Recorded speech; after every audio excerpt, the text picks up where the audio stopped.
నమస్తే. Welcome to 95 news. Paper ముచ్చట కార్యక్రమానికి స్వాగతం.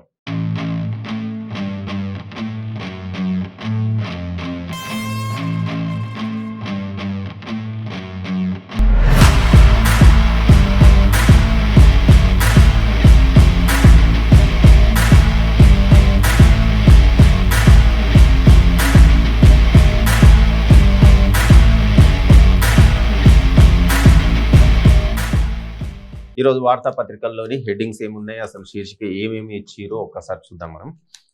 ఫస్ట్ ఆంధ్రజ్యోతి పేపర్ చూసుకుంటే, ఇన్నింగ్స్ ముగిసింది, భారత్ జోడో యాత్రతో పరిపూర్ణమైంది, తన రాజకీయ ప్రస్థానంపై సోనియా గాంధీ వ్యాఖ్య, ఖర్గే నాయకత్వంలో ముందుకెళ్లాలని ప్రకటన. సోనియా గాంధీ రాజకీయంగా రిటైర్మెంట్ ప్రకటించినట్టే ఉంది. ఆమె చెప్పిన మాటలను బట్టి అయితే ఇక అంటే ఆమెకు అనారోగ్యం ఒకటి కారణం. అనారోగ్యం, ఈ మధ్య హాస్పిటల్లో అడ్మిట్ అవ్వడం, తర్వాత శస్త్రచికిత్సలు ప్లస్ వయోభారం ఇవన్నీ కలిసి ఆమె రిటైర్మెంట్ ప్రకటించేద్దామని అనుకున్నట్టుంది. రిటైర్మెంట్ దిశగానే ఉన్నది మాటలైతే. ఎందుకంటే చాలామంది ఏమంటున్నారంటే ఆమె రాజకీయ రిటైర్మెంట్ కాదు, కాకపోతే ఏంటి అంటే ఏ పదవులు తీసుకోకుండా రెస్ట్ తీసుకొని కాంగ్రెస్ పార్టీని నడిపిద్దామని అన్నది, ఆ ఉద్దేశంతో వ్యాఖ్యలు చేసిందని అన్నారు. కానీ ఆమె అనారోగ్యం కూడా, వయోభారం ఇవన్నీ కూడా ఈమె సోనియా గాంధీ రిటైర్మెంట్ ప్రకటించడానికి కారణమైనవి. కానీ సోనియా గాంధీ ప్రస్థానం మాత్రం అద్భుతం. 2 సార్లు, ఒకసారి అంటే కాంగ్రెస్ పార్టీ పివి నరసింహారావు హయాంలో ఇక కాంగ్రెస్ పార్టీ తుడిచిపెట్టుకుపోయింది. మొత్తం వివాదాలు, గ్రూప్ తగాదాలు వీటన్నిటి నుంచి ఒక్కసారిగా యూపీఏను అధికారంలోకి తీసుకొచ్చేటట్టు కృషి చేసింది. తర్వాత యూపీఏ 2 2 సార్లు కాంగ్రెస్ పార్టీని అధికారంలోకి తీసుకురావడంలా ఈ గ్రూప్ తగాదా లేకుండా సీనియర్లు జూనియర్లను కట్టడి చేసుకుంటూ ఎన్ని చేసింది. సోనియా గాంధీ ప్రస్థానం మాత్రం అద్భుతమనే చెప్పాలి. కాంగ్రెస్ పార్టీకి ఒక నా దిక్కులేని కాంగ్రెస్ పార్టీని ఒడ్డుకు చేర్చింది.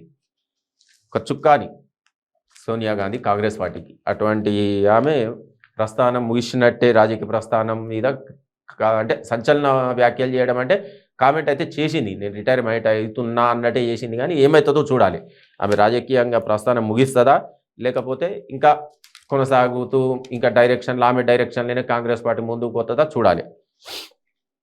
ఇంకో న్యూస్ చూస్తే, మర్మాంగం కోసి గుండె తీసి అత్యంత కిరాతకంగా స్నేహితుడు హత్య. ఇది అబ్దుల్లాపూర్మేట్లో నిన్న జరిగింది. ఎంత దారుణం అంటే అసలు ఈ స్టూడెంట్స్, యువత ఎటు పోతున్నది, ఏమవుతుంది సమాజంలో. అసలు విద్యార్థులకు ఈ చదువులు చెప్పే ఆర్గనైజేషన్స్ దగ్గర ప్రాబ్లమా, విద్యా సంస్థల ప్రాబ్లమా, కాలేజీల ప్రాబ్లమా, ఏంది అర్థమైతలేదు. అసలు ఏం జరుగుతుంది?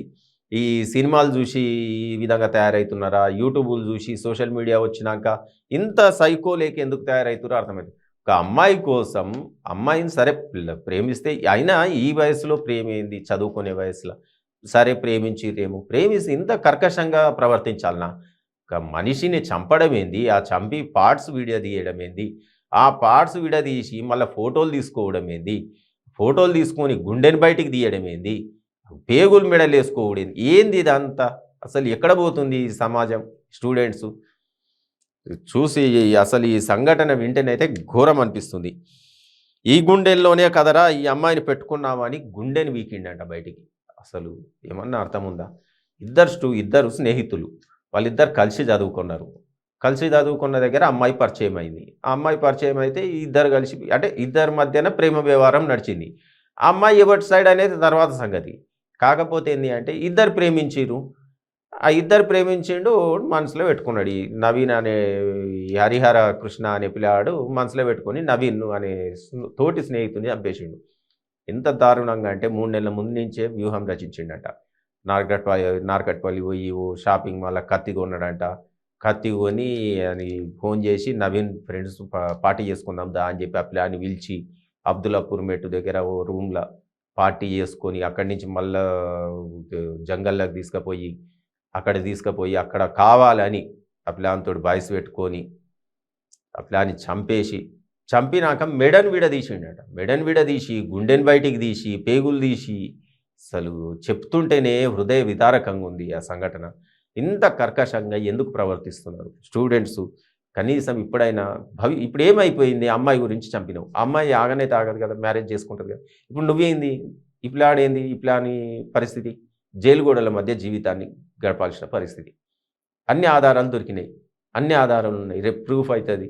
రేపు ప్రూవ్ అయినాక ఏముంది, జడ్జిమెంట్ ప్రూవ్ అయిందనుకో, కేసు ప్రూవ్ అయిందంటే శిక్ష పడాల్సిందే కదా. శిక్ష పడితే అనవసరంగా లైఫ్ లాంగ్ జైలు గోడల మధ్య ఉండి ఏం జీవితం ఇది? ఎందుకు తొందరపాటు, ఆవేశం, ఆలోచన లేని ప్రవర్తన? తల్లిదండ్రుల పరిస్థితి కూడా అర్థం చేసుకోవాలి కదా. చిన్నప్పటి నుంచి కష్టపడి పెంచి వాళ్ళు చదివి నువ్వేదో ప్రయోజకు నువ్వైతావు అనుకుంటే పోయి జైలు గోడల మధ్య కూర్చుంటే ఆ తల్లిదండ్రుల బాధ ఏంది? కన్న కొడుకును పోగొట్టుకున్న ఆ పిల్లాని పరిస్థితి, ఆ తల్లిదండ్రుల పరిస్థితి ఏంది? ఎవరితోటి చిన్న గొడవ కూడా పెట్టుకోడంట ఆ పిల్లాడు నవీన్. ఆ పిల్లాన్ని అన్యాయంగా చంపేసి తల్లిదండ్రుల రోదన అయితే వర్ణాతీతం. ఇక్కడ అందరూ అసలు నిన్న అబ్దుల్లాపూర్మేట్ పోలీస్ స్టేషన్ ఆ పరిసరాలలో అసలు చూస్తే ఎంత హృదయ విదారకంగా ఉందంటే పరిస్థితి చాలా దారుణం. ఇటువంటి సంఘటనలు జరగొద్దనే ఆశించాలి. ఈ విద్యార్థులు కూడా ఈ ఏదైతే కాలేజ్ ప్రెమిసెస్, స్కూల్ ప్రెమిసెస్లలో కొద్దిగా టీచర్లు కూడా వాళ్ళ కౌన్సిలింగ్ ఇస్తుండాలి మధ్య మధ్యన. ఈ అమ్మాయిలతో తిరిగే వాళ్ళను, అమ్మాయిలతో వెంట పడే వాళ్ళను కొద్దిగా ఎప్పటికప్పుడు కట్టడి చేస్తే కానీ వీళ్ళల్లో ఏమైనా మార్పు వస్తుందేమో. ఇటువంటి రాక్షస మనస్తత్వం మాత్రం ఎవరికి రావద్దనే కోరుకుందాం. వ్యవస్థల్లో సహానుభూతి లోపం. దీన్ని అత్యుత్తమ ప్రతిభ కనబరిచిన విద్యార్థిని తవి ఆప్టేకు 11 బంగారు పథకాలు, ప్రశంసాపత్రం అందరి సుప్రీంకోర్టు ప్రధాన న్యాయమూర్తి జస్టిస్ చంద్రచూడ్. ఉన్నత విద్యా సంస్థల్లో దళిత, ఆదివాసీ వర్గాల విద్యార్థుల ఆత్మహత్యలు ఆందోళనకరం. నిలబడలేక ఉసూరు తీసుకుంటున్నారు. సమస్య ఎక్కడుందో గుర్తించాల్సి ఉంది. ఆంగ్లం రాకపోతే విద్యార్థులు చదువుకోవద్దా? జాతీయ వర్సిటీల్లో చదివితేనే గొప్పోళ్ళు కాదు. నల్లజాతి వ్యక్తి చనిపోతే అమెరికా సుప్రీంకోర్టు న్యాయమూర్తులు సహానుభూతి తెలిపారు. సుప్రీంకోర్టు తిలం మార్కు కాదు, పరిమితం కాదు. వ్యవస్థలో ఉన్న ఫ్యూడలిజాన్ని బద్దలు కొట్టాలి. నల్సార్ స్నాతకోత్సవంలో సిజిఐ చంద్రచూడ్. ఈ రిజర్వేషన్లు, ఈ ఆత్మహత్యలు, ఈ దళిత, ఆదివాసీ విద్యార్థుల ఆత్మహత్యలు ఆందోళనకరం కలిగిస్తున్నాయి దేశంలో అని చెప్పి సుప్రీంకోర్టు చీఫ్ జస్టిస్ చంద్రచూడ్ గారు అంటున్నాడు. ఇద్దరు మెడికోల ఆత్మహత్య. పరీక్షకు సిద్ధమవుతూనే అఘాయిత్యానికి పాల్పడ్డ హర్ష. 36 గంటలు పనిచేస్తున్నారంట అబ్బా పీజీ స్టూడెంట్స్ తోటి.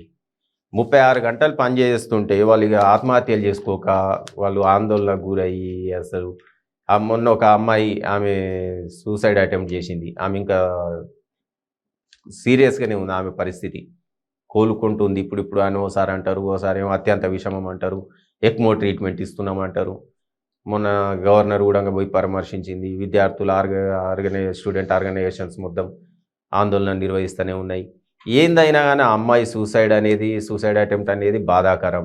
ఆ అమ్మాయి దాంట్లో అయితే ఇంకో ఇద్దరు స్టూడెంట్స్ ఇప్పుడు మళ్ళీ పీజీ స్టూడెంట్స్ వాళ్ళు సూసైడ్ అటెంప్ట్ చేసి ఇద్దరు సూసైడే చేసుకున్నారు. ఇది ఎక్కడ పోతుంది ఈ విద్యా వ్యవస్థ? ఈ పీజీ స్టూడెంట్స్ తోటి 36 గంటలు డ్యూటీలు చేయిస్తున్నారంట.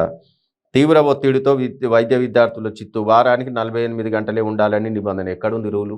36 గంటలు కంటిన్యూ చేయిస్తున్నారంటే వారానికి 48 గంటలు అంట డ్యూటీ. వీళ్ళు రూల్ ప్రకారం 36 గంటలు డ్యూటీ చేయిస్తున్నారంట కంటిన్యూ. అందుకే ఎప్పుడన్నా హాస్పిటల్లకు పోతే డాక్టర్లు టేబుల్ మీద ఇట్లా పడుకొని ఉంటారు. మనకేమో కోపం వస్తుంది చూడంగానే. హాస్పిటల్లో నిద్రపోతున్నాను ఏం చేయమంటావు? ఆయన 36 గంటలు డ్యూటీ చేస్తే ఆయన మరి టేబుల్ మీద ఊరగాక ఏం చేస్తాడు?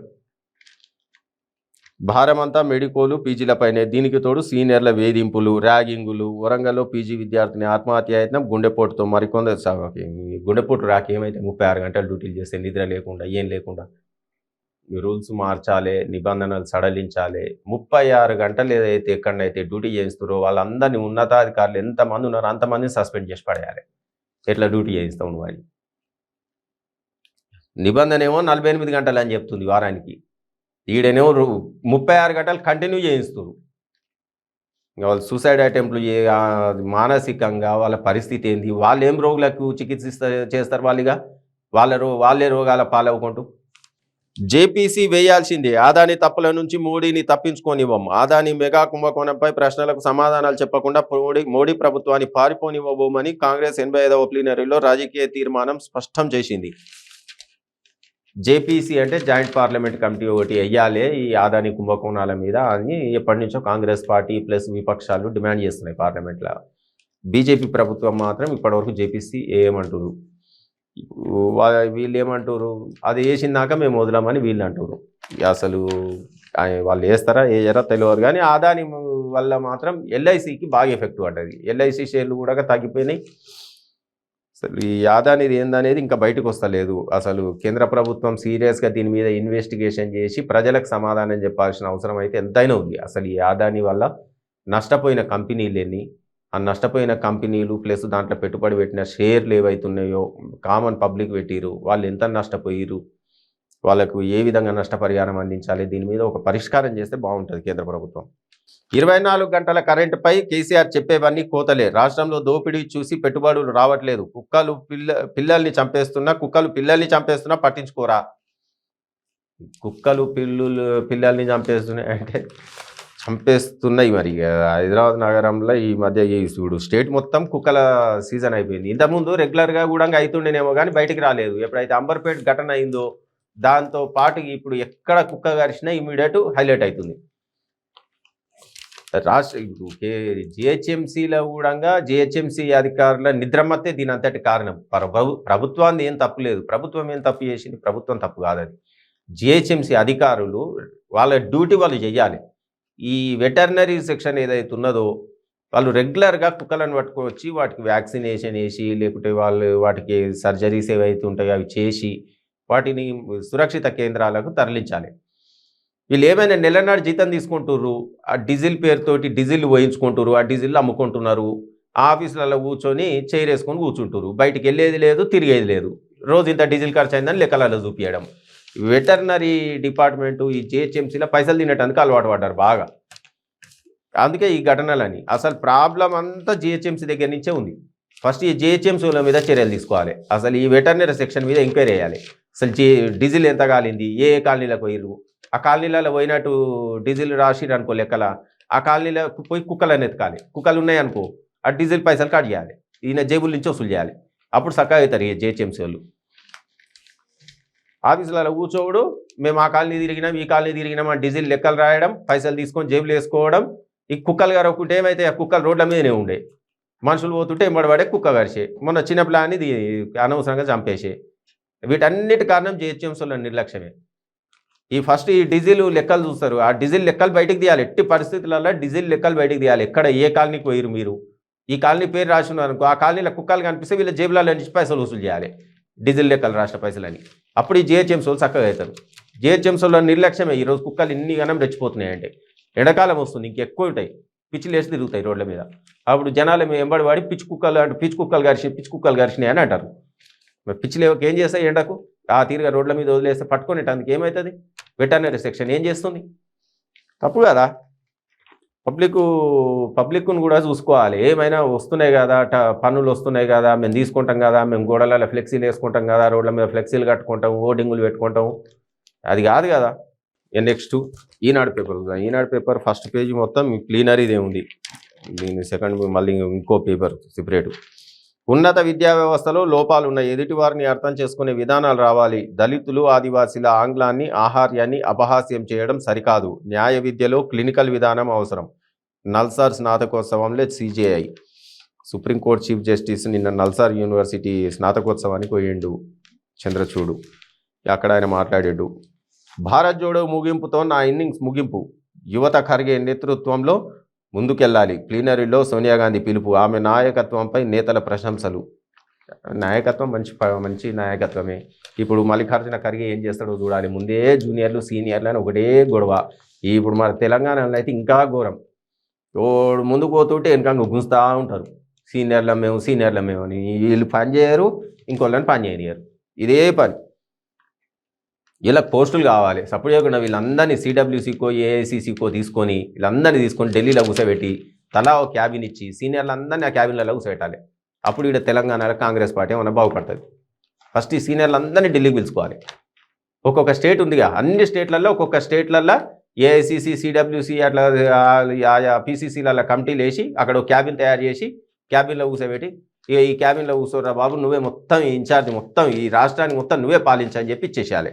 అప్పుడు కానీ సీనియర్లు చల్లబడతారు. అప్పటిదాకా ఒకటే గుంజుతుంటారు, మేము సీనియర్లము, మాది పెద్ద పోస్టు, ఇక్కడ ఎవరిని అసలు యువత రావాలి, రాజకీయాలకు రావాలి. అసలు వద్దామనుకుంటే ఈ పంచాయతీలు చూసి దెబ్బకి ఆగిపోతారు. ఏం పోతాం ఈ పంచాయతీకి, ఈ గొడవలల్లో అని. రేషన్ కార్డుల్లో అనర్హుల పేరుతో నిరంతరం తొలగింపు. కొత్త పేర్లు చేర్చడంలో మాత్రం విపరీతమైన జాబి. ఇదైతే దారుణం. రేషన్ కార్డు ఇచ్చిర్రు. రేషన్ కార్డు ఇచ్చి లేడీస్ పేరు మీద రేషన్ కార్డు ఇచ్చిర్రు. అప్పుడు రేషన్ కార్డు ఇచ్చినాక తెలంగాణ గవర్నమెంట్ వచ్చిన స్టార్టింగ్‌ల లేడీస్ పేర్లే తీసేసిర్రు. లేడీస్ పేర్లు, పిల్లల పేర్లు తీసేసి ఒక మగాయన పేరు ఉంచిర్రు. అప్పుడు మళ్ళీ ఆయన పోయి అంటే నాకు తెలిసినవి అంటే మా కొన్ని దృష్టికి వచ్చినాయి చెప్తున్నా. అప్పుడు స్టార్టింగ్‌లో 8, 7 ఏళ్ల కింద పోయి మీ సేవలు అప్లై చేసుకున్నాడు. మా పిల్లల పేర్లు పోయినాయి, మా ఆమె పేరు పోయింది, జర దీంట్లో యాడ్ చేయని. మేము యాడ్ చేస్తలేము, మా గవర్నమెంట్ నుంచి ఆర్డర్ రాలేదని 7 ఏళ్ళ. ఇప్పటిదాకా ఒక్క పేరు యాడ్ కాలే. తీసేసుడు మాత్రం రెగ్యులర్‌గా తీసేసుడే ఉంది. ఓ కుటుంబంలో భార్యాభర్తలకు రేషన్ కార్డు ఉంది. వారి పిల్లల పేర్లు అందులో లేవు. నేను చెప్పింది అదే. ఈ చదవను కూడా చదవలే. చదవకముందే చెప్పిన. అదే ఇచ్చిండు. మరో దంపతులతో పెళ్ళయి అత్తింటికి వెళ్ళాక పుట్టింటి రేషన్ కార్డులో కూతురు పేరు తొలగించారు. మెటర్నిటీ కార్డులో ఆమె పేరు నమోదు కావట్లేదు. ఇంకేమవుతుంది, అక్కడ వాయి ఇక్కడ లేదు, అంతే సంగతి.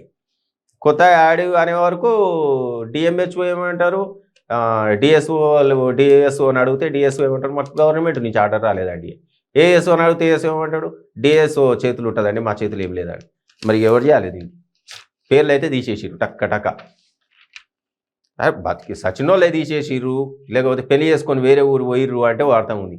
ఉన్న ఇంట్లో నలుగురులా ఒక్కరి పేరు ఉంచి ముగ్గురు పేరు తీసేస్తే ఇంక మరి వాళ్ళు ఏడిగో చెప్పుకోవాలి, ఎవరు చెప్పుకోవాలి? ఇప్పుడన్నా గవర్నమెంట్ కొద్దిగా ఈ రేషన్ కార్డులలో పేర్లు యాడ్ చేయించే దాని ప్రక్రియ మొదలు పెడితే కొద్దిగా పేదలు చాలామంది ఇబ్బందుల పాలవుతారు దీనివల్ల. అది బాగుంటుంది కొద్దిగా ప్రక్రియ అనేది. ఏఎస్ఓ పట్టించుకోడు, డిఎస్ఓ పట్టించుకోరు.